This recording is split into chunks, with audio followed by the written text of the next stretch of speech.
Alright guys, so I wanted to post this video because I didn't find anything exactly like it on YouTube. And this is information that was given to me by the previous owner of my Aprilia 2008 SXV 550. There's a lot of complaints that people had that own these things about not being able to. A lot of that has to do with the fact that the starter was spec'd to just barely turn the motor over, and it is a high compression motor, so the starter is already like at its kind of wit's end to try to get this thing turned over. And if your battery voltage is a little bit low, that can be just enough to make the difference to not be able to put out the power that it needs to start. So I have a lithium battery, which will give you a little bit of an edge on voltage. I have a lithium battery tender, which keeps it at full charge.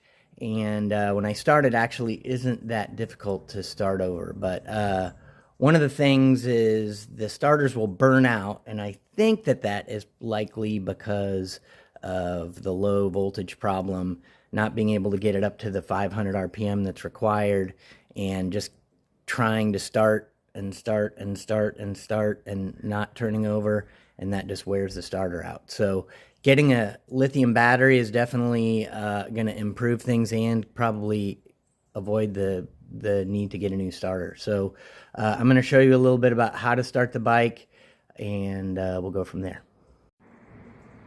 So this is it, my bike. So there's a little throttle cable tension device on the side of the bike, which I'll zoom in on here so that you can see it.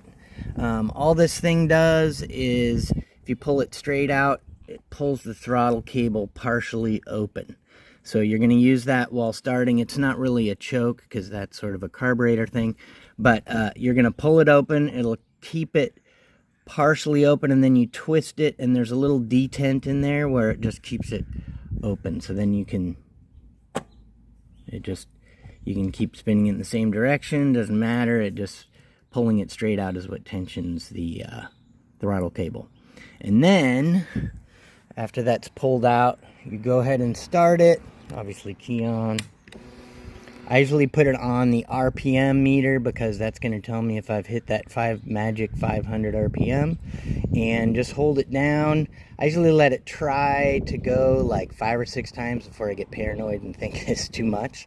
Sometimes you'll hear it sort of almost start, and then I usually stop so that I don't end up sitting here cranking it over 80 times in a row without it starting and blow the starter up. So we'll do the start. That was one of those that I was talking about, so then I usually stop. There we go. So now that partial throttle opening is getting it up into the higher RPMs. It's a little bit warm right now.